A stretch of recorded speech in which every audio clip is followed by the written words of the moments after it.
The road narrowed as it climbed, pressed tight by hedgerows and winter soil hardened by traffic and shell fire. In the European campaign, roads like this were never neutral ground. They were arteries. And tonight, one of those arteries ended abruptly at a heavy German tank parked across the lane like a locked gate forged from steel. The tank did not fire. It did not need to. Its presence alone imposed a new set of rules. Rifle bullets struck the hull and flared briefly, sparks swallowed by armor that did not acknowledge them. The machine's silence was instructional. It told the infantry exactly where courage stopped being useful. Men who would advance under small arms fire found themselves held in place by something heavier than fear, the certainty that nothing they carried could change what stood in front of them. A section leader scanned the road and began counting absences. No anti-tank gun covering the approach, no rocket team in position, no time to call for air support, even if the weather had allowed it. Retreat offered no mercy either. Backing down the lane meant exposing men to a turret that could afford to wait. Leadership, in moments like this, becomes subtraction. What is left when all preferred options are gone? The engine idled steadily, a low mechanical breathing that carried authority. Heat shimmered faintly above the exhaust. The turret rotated with deliberate slowness, not hunting, not panicked, but patient. Heavy armor teaches patience. It conditions its crew to believe that time, like protection, is something they own. For the infantry facing it, time was already being spent. Then a small, almost private motion broke the stillness. From a hedgerow shadow, a man reached into his pouch and withdrew an object that seemed out of place on any battlefield. It was neither elegant nor reassuring. Part grenade, part improvisation, wrapped in cloth like something borrowed from a civilian life and forced into uniform. Against 60 tons of steel, it looked faintly ridiculous. The reaction was immediate and predictable. A quiet mutter passed between two men, the kind of remark soldiers use when humor is the last defense against doubt. A glue sock. The name lingered for a moment, dismissive and nervous at the same time.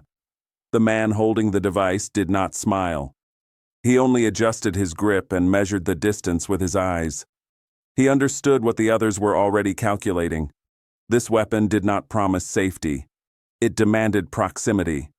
It asked a man to step into the space where armor believed itself untouchable. The turret continued its slow turn. The infantry could not wait it out, and so the moment narrowed to a single, improbable decision. One throw, intimate, dangerous, and absurd, would decide whether the road belonged to steel, or whether, for a few decisive seconds, it would belong to men. Armored warfare did not evolve politely, waiting for field manuals to catch up. It advanced in leaps, thicker plates, heavier guns, new tactics, and infantry learned about those leaps the hard way, often at the corner of a village street or the bend of a hedgerow lane. The war taught a recurring humiliation. Yesterday's sufficient weapon became tomorrow's harmless noise, and confidence arrived in enemy crews the moment they realized the men in front of them could no longer threaten steel. Early answers had seemed reasonable. Anti-tank rifles, light guns, bundles of grenades, tools that could punish lighter vehicles and make armored cars cautious. But against heavy armor appearing unexpectedly and at close range, these solutions began to fail in the most demoralizing way. A shot that once cracked plate now glanced and sparked. A round that once forced a retreat now earned only a slow turret turn.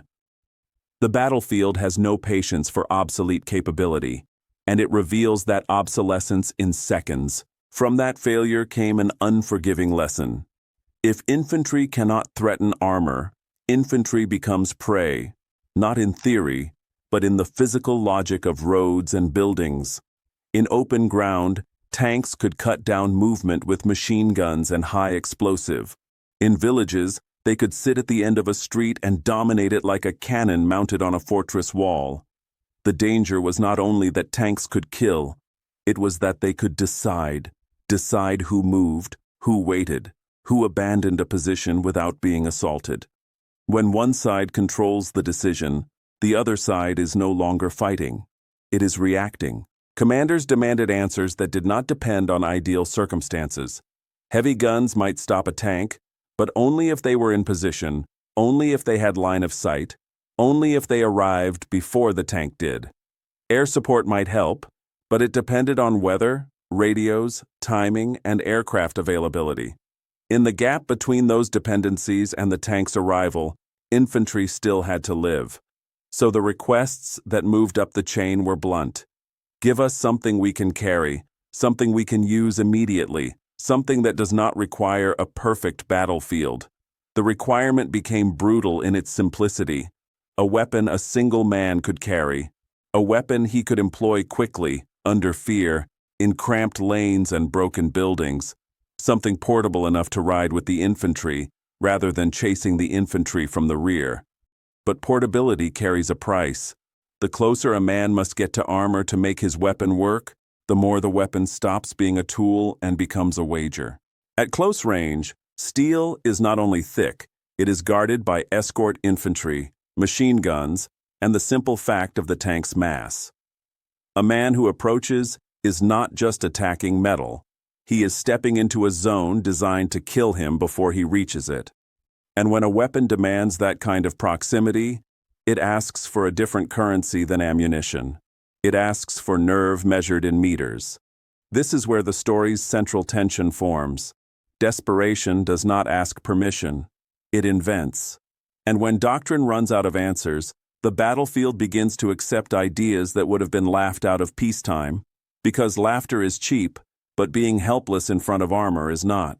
Britain's war, especially in its emergency years, produced a particular kind of invention, tools born not from elegance, but from fear of worst-case scenarios.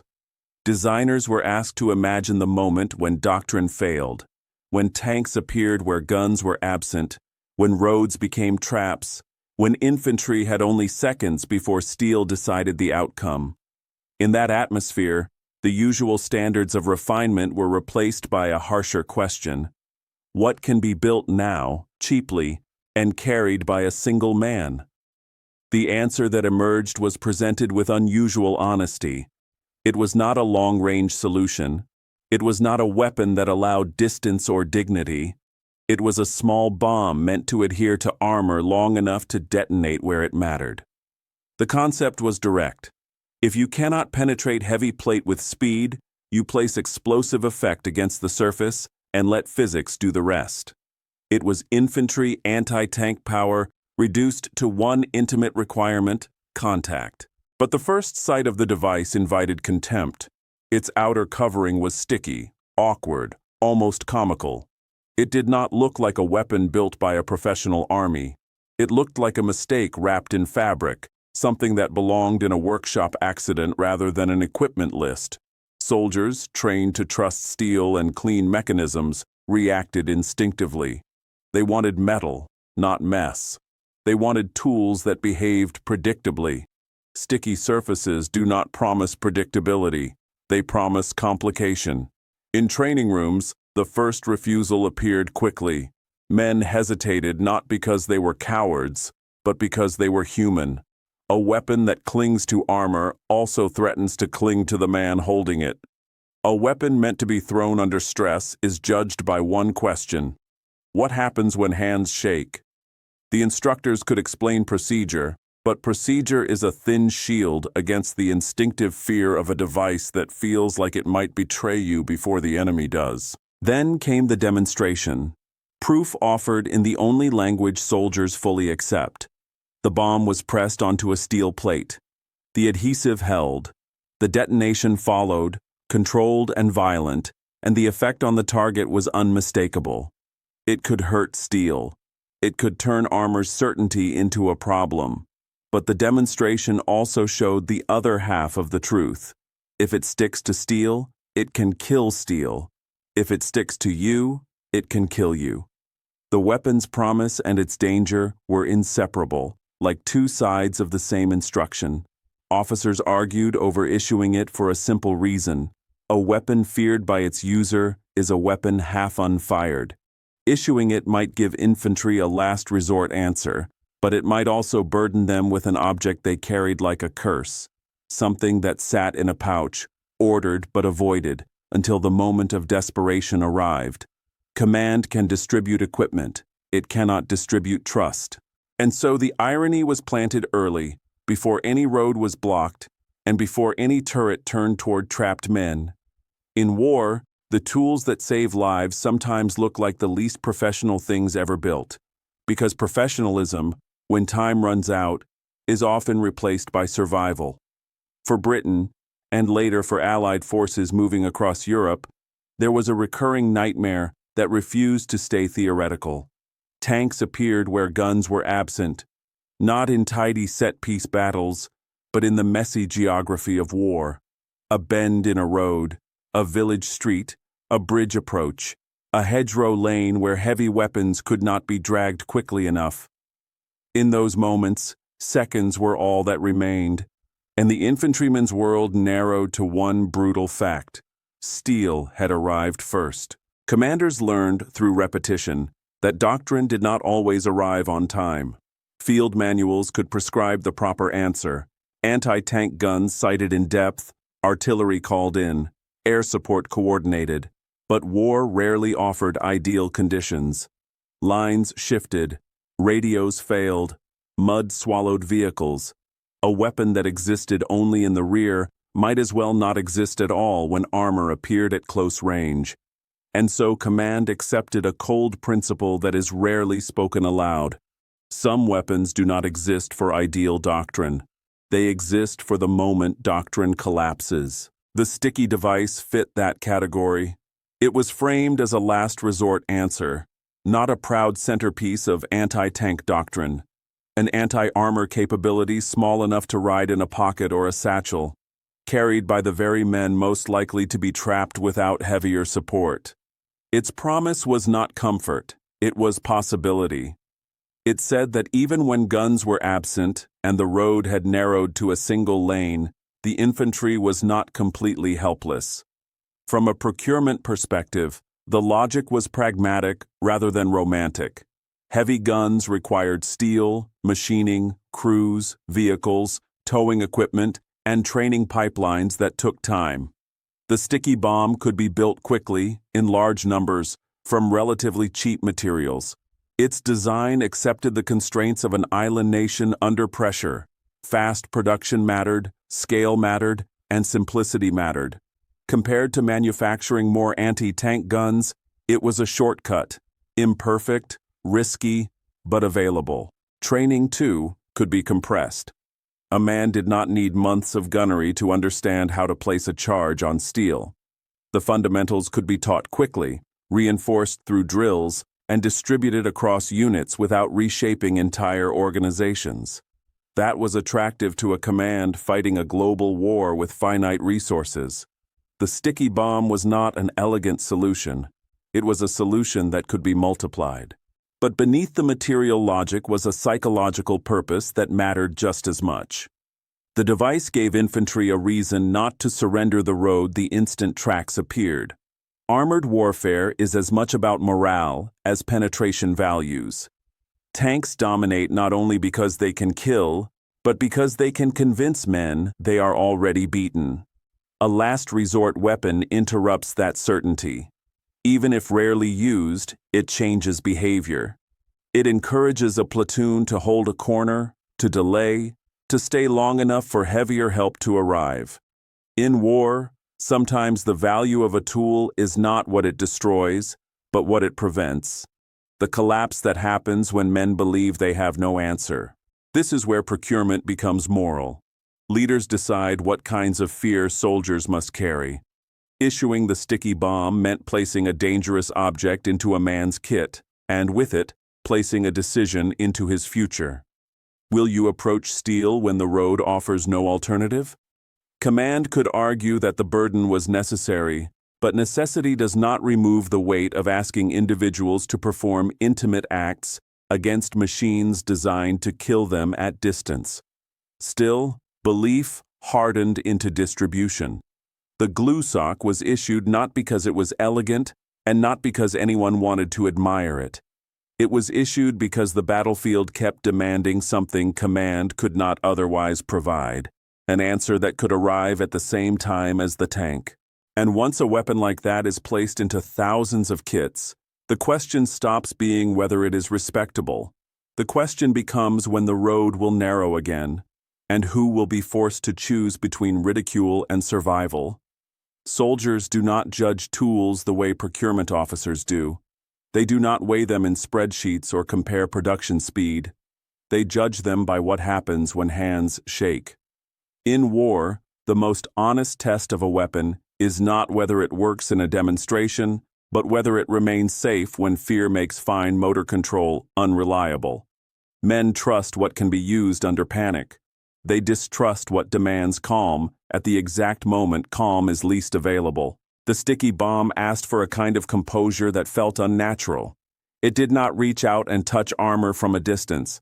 It demanded proximity, close enough to smell exhaust, close enough to feel the vibration of tracks through the ground, close enough to be killed not only by the tank itself, but by the escort infantry that usually shadowed it. A man moving toward armor is rarely fighting only steel. He is crossing open space under machine gun arcs, stepping into a zone designed to punish bravery.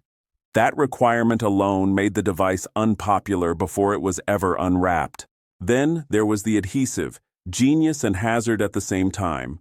A normal grenade is dangerous, but it is dangerous in a predictable way. You pull the pin, you throw, you get away. The sticky weapon introduced a unique fear. It could betray you before the enemy did.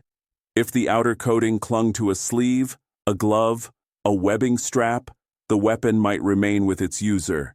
It did not need enemy fire to become fatal. It only needed a small mistake at the wrong second.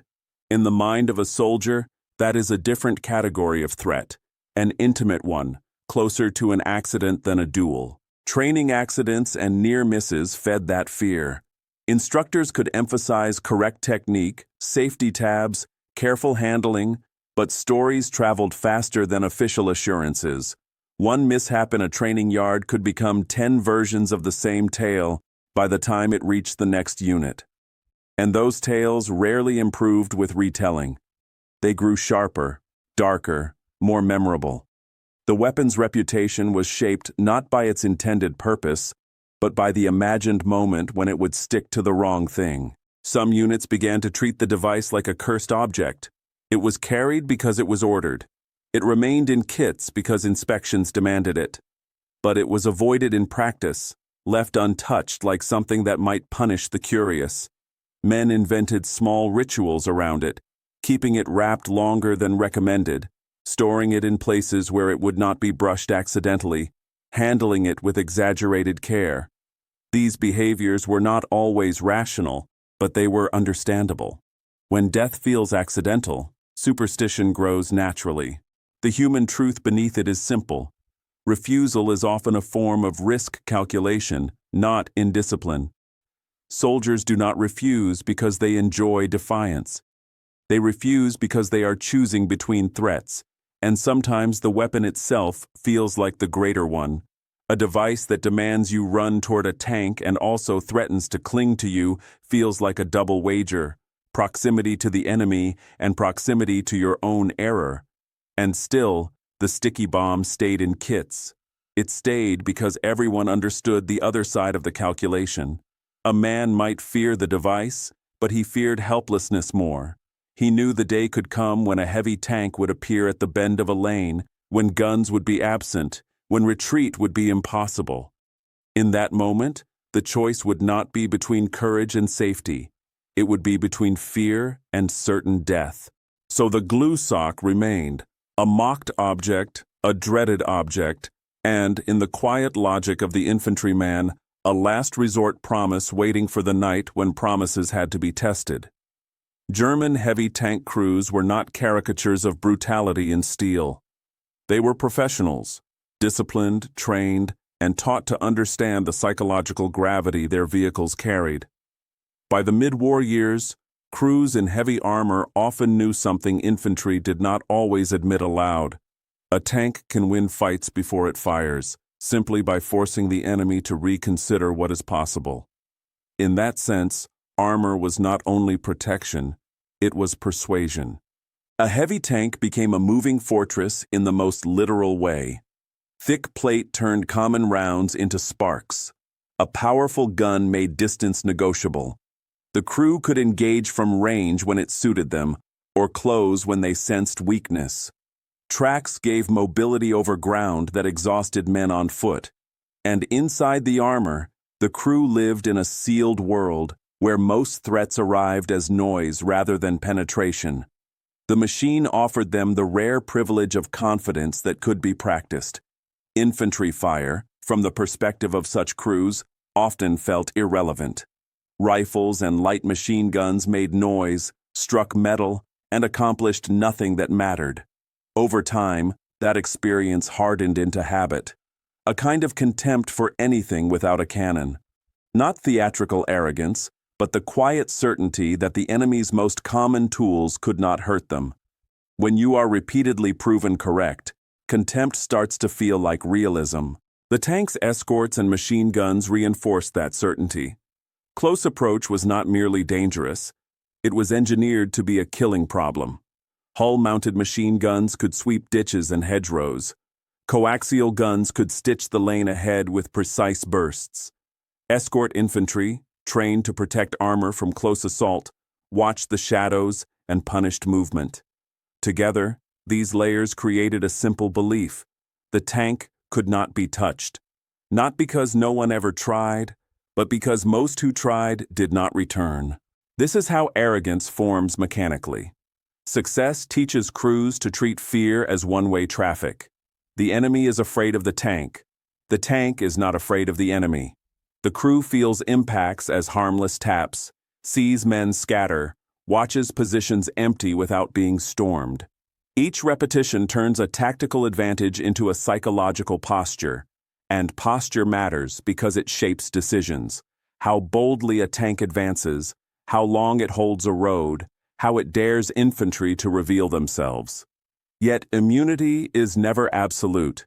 It is an agreement with the enemy that the enemy will behave in predictable ways. Heavy armor is designed to defeat distance weapons, guns fired from cover, projectiles arriving along expected angles. It is optimized for the battlefield as doctrine imagines it: tank versus gun, armor versus penetration. The weakness begins when the enemy stops playing that geometry and chooses a different one. Because the one method designed to break the illusion of immunity is intimacy. Proximity turns armor's thickness into a surface that can be exploited. Close range denies the tank time to engage at its preferred distance. It collapses the space where the gun is strongest and forces the crew to confront threats that are not meant to arrive at all. Charges placed by hand, devices that ignore elegance and simply cling. This is why the stage tightens on that narrow European road. The 60-ton beast believes the route is already won because it does not believe the enemy will come close enough to gamble. It expects the familiar: rifles snapping, men retreating, the lane clearing as fear does the work of shells. What it does not expect is the kind of courage that does not look like heroism from inside armor. A man stepping forward with something small, ugly, and intimate, willing to trade distance for effect. And in war, the moment an enemy is willing to trade distance, the fortress begins to learn that it is not untouchable, only unchallenged. The sticky bomb was, at its core, a controlled act of adhesion and detonation, an attempt to place explosive effect exactly where armor could not ignore it. It did not pretend to be elegant. It was designed for the worst geometry on the battlefield: infantry at close range, heavy steel ahead, and no time to wait for guns. The logic was simple enough to explain in one sentence, and cruel enough to execute in real life. Make the charge stay on the tank long enough to do its work. It was not a miracle, and it was not magic. It was geometry applied under terror. Armor protects best at distance, where the tank can choose angles, employ its gun, and use machine guns to keep men away. The sticky bomb denies that distance. It forces contact. It makes the infantryman do what doctrine tries to avoid: close the space until protection becomes a surface, and the surface becomes the target. Attach the charge, and the tank must answer in the only language it cannot speak easily at arm's length. The adhesive layer was the device's genius and its hazard in the same breath. When handled calmly, it turned a thrown object into a placed one, something that would cling even to sloped plate, refusing to fall away. But in war, calm is not guaranteed. In mud, rain, frost, and shaking hands, the sticky coating could become a threat to its own user. A weapon designed to cling does not choose what it clings to. That uncertainty lived in every man's mind the moment he unwrapped it. A microbeat, repeated in training yards and behind the lines, captured the real struggle. A soldier practiced the motion again and again: unwrap, arm, throw, withdraw, trying to turn panic into procedure. He did it until his hands moved without needing permission from fear. Not because repetition made him brave, but because repetition made him functional. In close-range anti-tank work, function is what bravery looks like. Tactics were taught bluntly, without romance. Use smoke, not to win, but to buy seconds. Use distraction, rifle fire, grenades, anything to force the crew to button up and narrow their view. Use cover, ditches, corners, rubble, because open ground is a sentence the tank writes quickly. And above all, keep exposure time as short as possible. The thrower's job was not to fight the tank, it was to touch it and leave. This is why the sticky bomb belonged to desperation. It asked a man to approach the most lethal machine on the field and do so deliberately, not in a rush of chance, but with intention. It demanded proximity not as an accident, but as a requirement. And when a weapon demands that kind of closeness, it changes what courage means. The struggle, then, becomes philosophical. Innovation often demands more than new engineering. It demands new courage.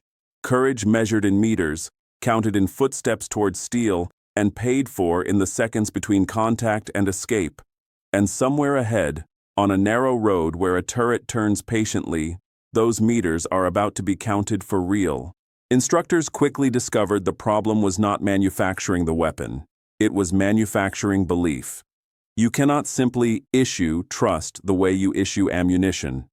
Trust is not stamped in a factory. It has to be built inside the mind of a soldier who imagines using the device while his hands shake and his lungs shorten. And the sticky bomb asked for exactly the kind of trust that war makes rare: confidence in something dangerous that must be handled close to the body. So training became an argument conducted with proof. Demonstrations were arranged not as theater, but as persuasion. Adhesion was shown on steel plates again and again, the sticky surface clinging where it was meant to cling. Timed detonation was displayed with controlled clarity, the fuse burning down to a predictable moment. Handling was rehearsed step by step: how to keep the adhesive protected until the last second, how to arm without fumbling, how to throw without letting the device touch clothing or webbing. Each demonstration was an attempt to replace rumor with method, because rumor spreads faster than instruction, and fear often arrives before understanding. Still, the fear did not disappear. It only became more articulate. A micro-beat surfaced in a quiet confession that instructors heard from men who had already survived enough to be honest. A veteran admitted he feared the device more than bullets, because bullets at least behave predictably. A bullet comes from the enemy. Its danger is external. The sticky bomb's danger felt internal, an accident waiting to happen in your own hands. That is a different kind of terror, harder to dismiss with courage alone. Units developed rituals to reduce risk, and those rituals mattered because they gave fear a structure. Protective covers were kept in place until the last moment. Unwrapping became a deliberate sequence, not a hurried gesture. Strict throw technique was enforced: where to stand, how to angle the arm, how to move away immediately. Clear safety rules were repeated until men could recite them under stress. None of it made the weapon safe in an absolute sense, but it made the weapon manageable, and manageability is the foundation of trust. The device also became, by necessity, a team tool. One man distracted, smoke, rifle fire, noise that forced the tank crew to button up. One man covered, watching for escort infantry who would kill the thrower before he closed the last meters. One man threw. Shared fear diluted into collective action, because a solitary act of proximity is harder to attempt than a coordinated one. Teams make courage possible by sharing consequences. This reveals a deeper truth about morale. Morale is partly technical. Men fight better when they believe their tools will not betray them. A weapon that is feared by its own user must first be domesticated by procedure, made familiar enough that the mind can stop imagining catastrophe in every motion. But war does not wait for comfort to mature. It pushes its rhythm forward regardless of training cycles and confidence curves. Somewhere ahead, a heavy tank will appear where guns are absent, and a man will reach for the glue sock, not because he finally loves it, but because the battlefield has demanded a decision, and belief has to become action in a single breath. The episode builds the way battlefield crises often build, quietly at first, then suddenly total. A heavy tank blocks movement on a road that cannot be bypassed, its hull angled like a decision made in steel. The infantry's usual answers are absent or neutralized. The gun that should cover this lane is somewhere else, or destroyed, or simply not there yet. The rocket team is out of position, out of ammunition, or out of time. What remains is a familiar, helpless posture. Men pressed into shallow cover, watching armor dictate the pace of their breathing. In that moment, smoke is not used to win a fight. It is used to purchase seconds. White and gray curtains bloom across the lane and hedge lines, not thick enough to erase the tank entirely, but thick enough to blur certainty. Smoke does not stop a tank. It stops eyes. It forces a crew to button up, to narrow vision to periscopes and slits, to rely on imperfect instruments. And in that narrowing, the infantry finds the only advantage it can afford, a few moments in which proximity becomes possible. The thrower moves with restrained urgency, the way men move when they know speed matters, but noise and haste can be fatal. He keeps the device covered until the last possible second. That cover is not just protection, it is function. The adhesive must remain clean enough to cling.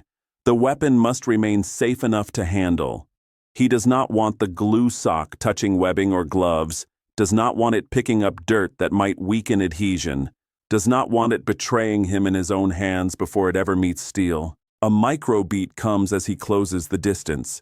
He hears the tank's engine through smoke and earth, a low mechanical growl that feels less like sound and more like time. In that instant, he realizes it is not just a machine. It is a schedule of death. If it advances another 20 meters, it will rake the hedgerow with machine gun fire. If it turns its turret fully, it will erase the shallow cover where his friends are pressed. The engine note is not merely noise. It is a countdown with no mercy built into it. He reaches the last meters where doctrine usually ends. The weapon is thrown, or pressed, onto armor at close distance, not beautifully, not with ceremony, but correctly. Function over form. The sticky surface meets steel and holds long enough to matter. That is the whole point. Deny gravity, deny sloped plate, deny the tank the ability to shrug off what has been placed on it. For a brief second, the fortress has something on its skin it cannot ignore. Then the team withdraws. They do not cheer, they count. They move back into cover and begin measuring time in silence because the outcome is no longer in their hands. The outcome is now physics, adhesive strength, fuse timing, explosive effect, and the thin margin between the thrower's escape and the blast's reach. In those seconds, the entire battlefield feels suspended, men listening not for impact, but for the moment when the tank will either remain a fortress or become a problem. This is the revelation that makes the device real. Its value is not its appearance. Its value is not the pride it offends or the laughter it invites. Its value is that it turns a fortress into a target in the one way infantry can manage, by touching it, briefly, and forcing steel to answer at a distance it never wanted to allow. And as the seconds slip away, the men in the hedgerow learn what innovation often truly is. Not a new idea in a workshop, but an old fear finally given a method, just in time to test it against 60 tons of confidence. We return to the road where the lane narrows and choices compress. The heavy tank advances with measured confidence, tracks biting into wet earth with a patience that feels almost deliberate. It expects the familiar pattern: infantry scattering into ditches, rifles snapping uselessly, men yielding ground before steel. Heavy armor learns to read human behavior the way it reads terrain. It knows what panic looks like. It knows how quickly a road becomes empty when a turret is allowed to decide. The defenders try their normal answers and watch them fail in real time. Shots strike the hull and glance away, brief sparks swallowed by plate that refuses to acknowledge them. Men aim at vision slits and machine gun ports, hoping for luck, because luck is what remains when capability is missing. But the tank does not need luck. Its mere presence pins men in place, not with fire, but with the certainty of consequence. It owns the lane by existing in it. Then the glue sock appears again, and this time there is no laughter. The name still carries its insult, but the insult has lost its power.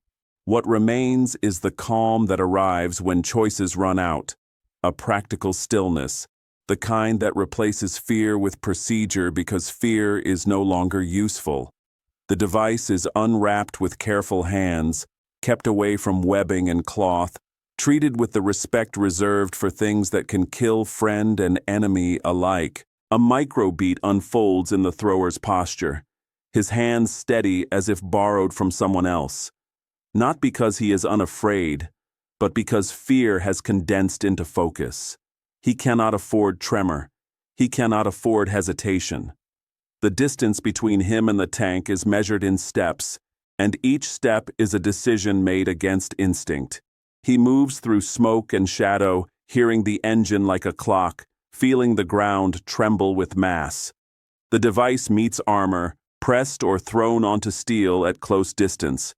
It adheres long enough to matter. That adhesion is the entire turning point, a small object refusing to fall away from the sloped certainty of a fortress. For a brief moment, the tank carries its own threat on its skin, and the infantry has accomplished what doctrine said was nearly impossible without guns: contact. Inside the tank, the crew senses something wrong, not through sound, but through the sudden urgency of time.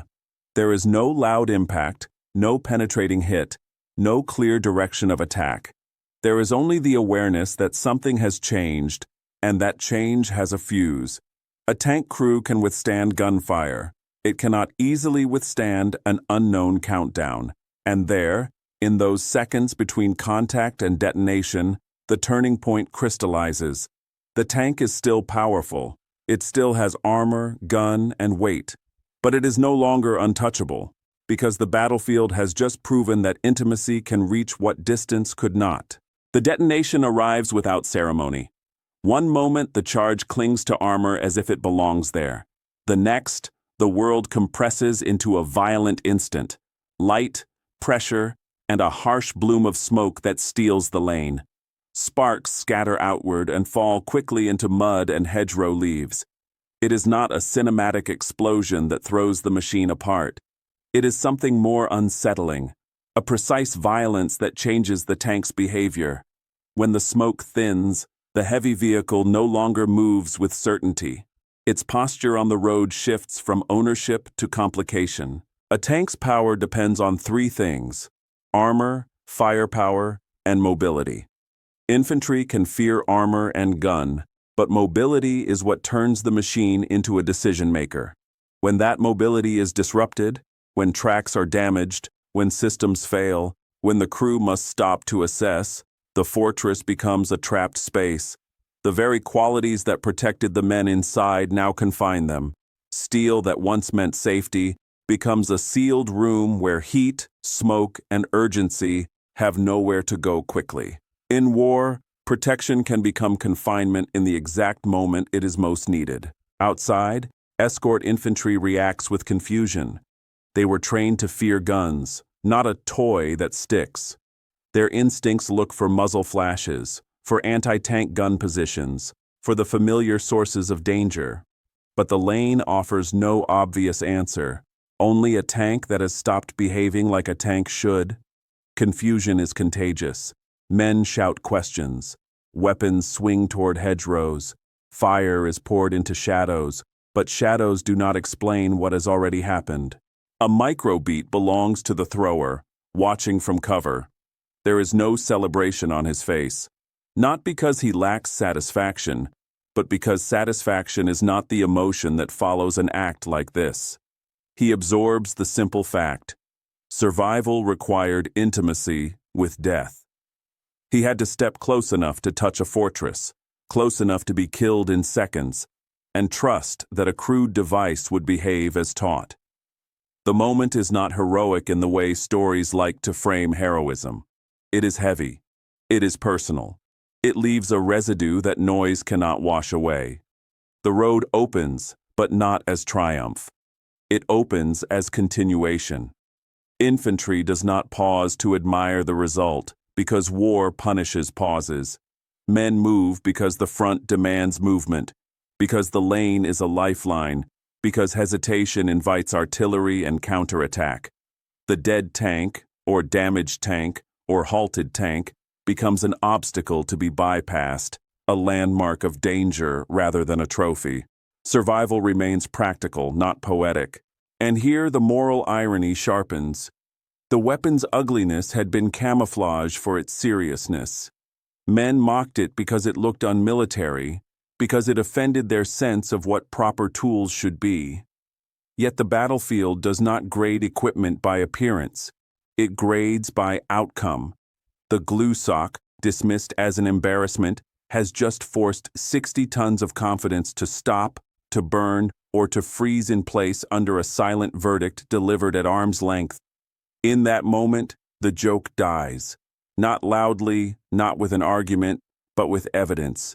The tank's confidence dies with it, quietly and decisively, as if the road itself has issued a lesson. Immunity is never a permanent condition. It is only what exists until someone is willing to come close enough to break it. And as the unit pushes forward past the halted steel, the question that remains is not whether the weapon works. It is how many more times men will be asked to pay its price. After the road was cleared and the unit moved on, the story did what battlefield stories always do. It traveled, not as a legend at first, and not as a boast. It traveled as an after-action account, practical, stripped of theater, focused on what soldiers actually care about, what worked, what failed, what nearly went wrong. Men spoke in the language of procedure because procedure was the difference between a device being usable and being suicidal. The humor that once surrounded the glue sock began to thin, replaced by the quiet attention that follows a proven method. Command absorbed these accounts in the same way it absorbed every hard-earned lesson, by turning experience into instruction. Guidance was refined. When to use the device and when not to. How close is acceptable, and what acceptable even means when steel is moving toward you. How to integrate smoke so the thrower can approach without being cut down. How to coordinate covering fire so escort infantry is forced down long enough for the critical seconds to be taken. In doctrine, proximity is never described as bravery. It is described as timing, sequencing, and risk management. Safety, too, became doctrine, because every improvised advantage carries an equal risk if mishandled. The same reports that proved effectiveness also recorded danger: adhesive contaminating gloves, poor unwrapping, throws rushed by panic, near misses that could have killed the user instead of the target. Rules multiplied because rules are how institutions try to control what fear can distort. Protective covers remained on until the final moment. Handling became standardized. Throw technique was specified. Distance after release was drilled. The goal was not perfection. The goal was to reduce the chance that the weapon's cruelty would turn inward. A microbeat captures how doctrine becomes real. A sergeant stands before the next group and teaches the method with a voice that does not romanticize. He does not tell stories of heroism. He tells stories of mistakes. He points out where hands tend to slip when they are cold, where men tend to rush when the engine noise gets close, where the device can touch webbing if you are careless. His tone is not inspiring. It is warning. And in war, warnings are often the most honest form of leadership. The weapon remains feared, but now it is also respected. Fear reshaped into controlled use. A soldier can carry dread and still perform a procedure.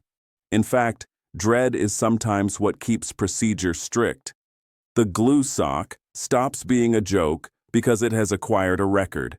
It has proven that ugly tools can change outcomes when placed correctly and used under discipline. That is the systemic shift. Once a tool proves itself under pressure, it changes how infantry imagines possibility. It does not make men reckless, it makes them less helpless. And helplessness is what armor exploits best.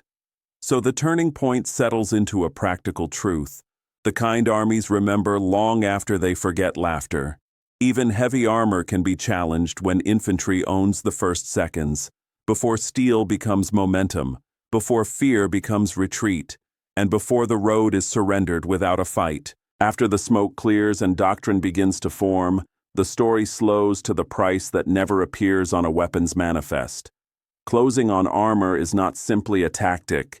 It is a form of disciplined terror, repeated until it becomes routine, or until the men who attempt it run out of days. The battlefield may record a tank knocked out and a road reopened, but the human record is written differently, in the memory of distance, in the sensation of footsteps toward steel, in the knowledge that courage here is measured in meters. Survivors describe the reality in sensory fragments, because sensory fragments are what remain when the mind is under strain. Engine heat radiating into cold air like a living thing. Track noise that feels less like sound than vibration. A heavy mechanical rhythm that shakes the ground and announces inevitability. The smell of fuel and exhaust, sharp and oily, marking proximity more reliably than sight. Shouted warnings from escort infantry, the sudden crack of bullets into hedgerows, the shortness of decision. Seconds that feel stretched, then vanish. In close anti-tank work, time does not flow. It drops. A microbeat captures how intimate the fear can become. One man remembers the adhesive on his gloves longer than he remembers the explosion. He remembers the tacky resistance as he handled the device, the sensation that his hands were not fully free. It felt like fate clinging to skin. The blast itself becomes a blur, a violent punctuation, but the adhesive remains clear because it represented the most frightening possibility, that the weapon might choose him as its final attachment. Medics reveal the hidden arithmetic behind these actions. Stopping one tank can spare dozens. It can prevent a platoon from being pinned in open ground, stop a village street from becoming a firing lane, keep a supply column from being cut apart. The effect is disproportionate, which is why the tactic exists at all. But the method asks a few men to accept extreme risk, so many others do not have to. The casualty curve is shifted, not eliminated. It is concentrated. Commanders, faced with this reality, weigh the ethics of issuing such tools. Necessity argues loudly. If infantry have no answer to heavy armor at close range, positions collapse, surrender becomes rational, and the enemy advances without paying the full cost of movement. Yet issuing a weapon like the glue sock places a particular burden on individual bodies. It turns a strategic problem into a personal one. It tells certain men that, if the moment comes, they may be expected to step forward into the machine's killing space and solve steel with their hands. This is the deeper lesson the audience should carry. Innovation does not remove suffering. It often concentrates it into fewer, sharper moments. A better tool can shorten a battle, reduce casualties overall, and still demand acts that feel almost unbearable at the point of use. Progress in war is rarely gentle. It is efficient. And so the glue sock becomes a symbol of that concentration. Small in size, enormous in demand. It is not remembered for elegance or pride, but for what it asked of ordinary men, to approach the most lethal machine on the field and believe, briefly, completely, that a crude idea could hold long enough to change fate. Because every time infantry closes on armor, the question is never only whether the weapon works. The question is what it costs the person holding it.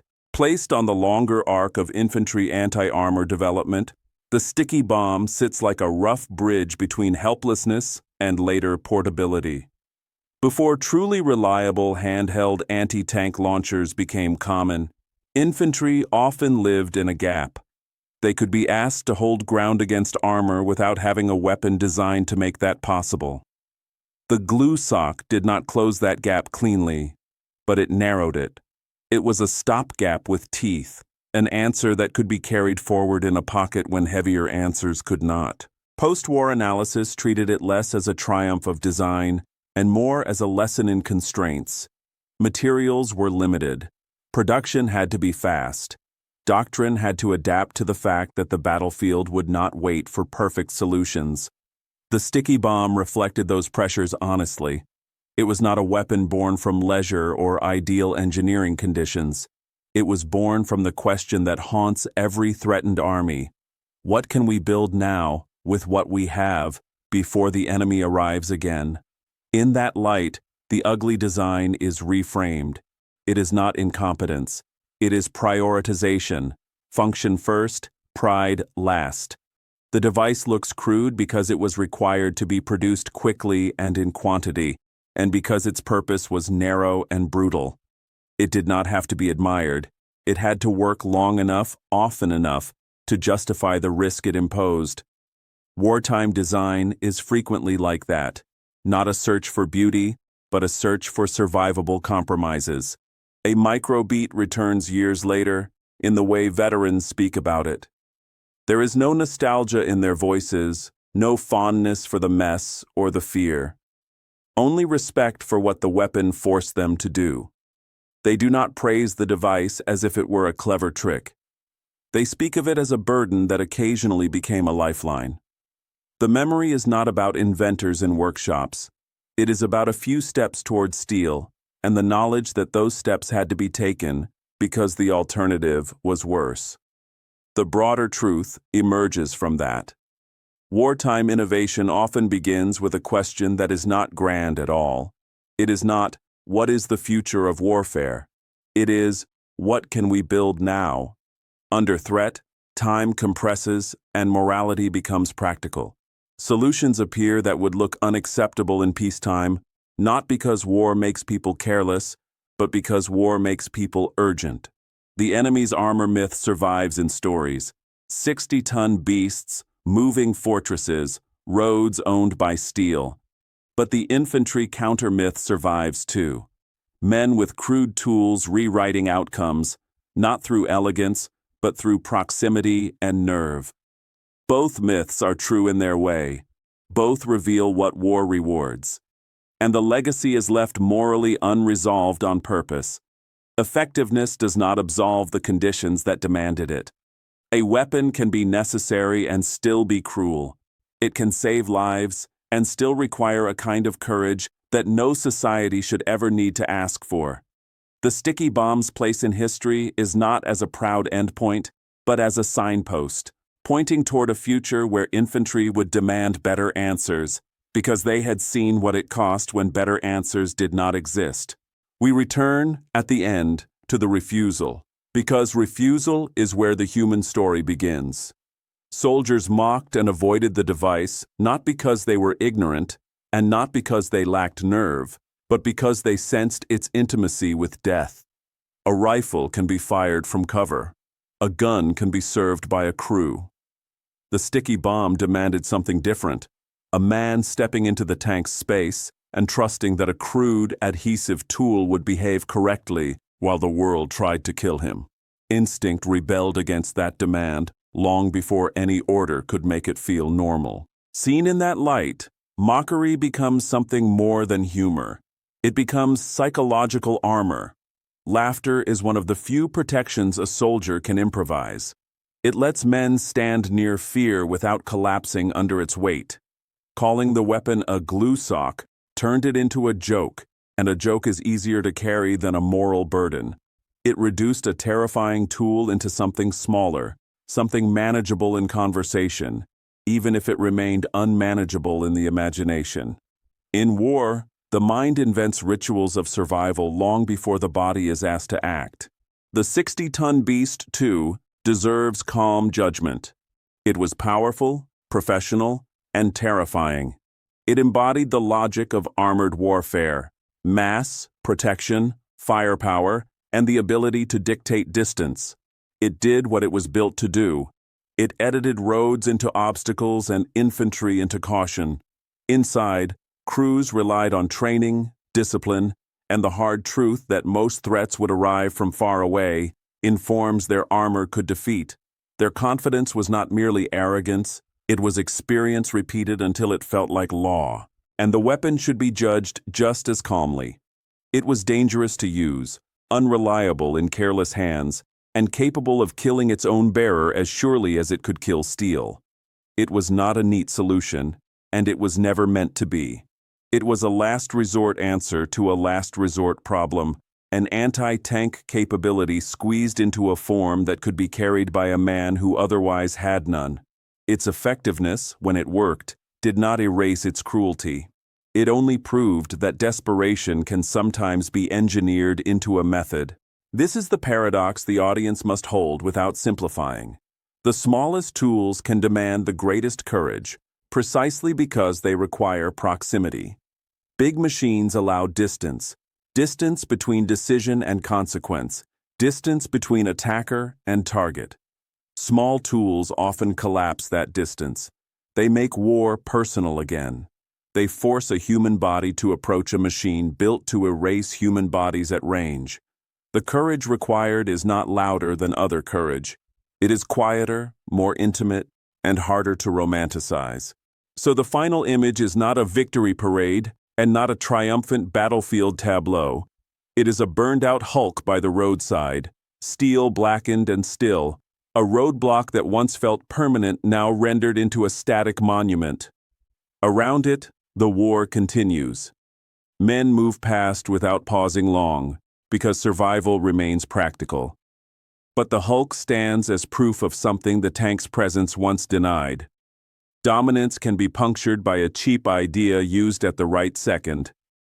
And somewhere in that proof, the laughter that once protected pride can no longer survive. Because jokes depend on distance, distance from consequences, distance from evidence. Here, the evidence is 60 tons of confidence reduced to heat and silence. They refused to throw his glue sock until it melted a 60-ton beast, and the laughter never returned.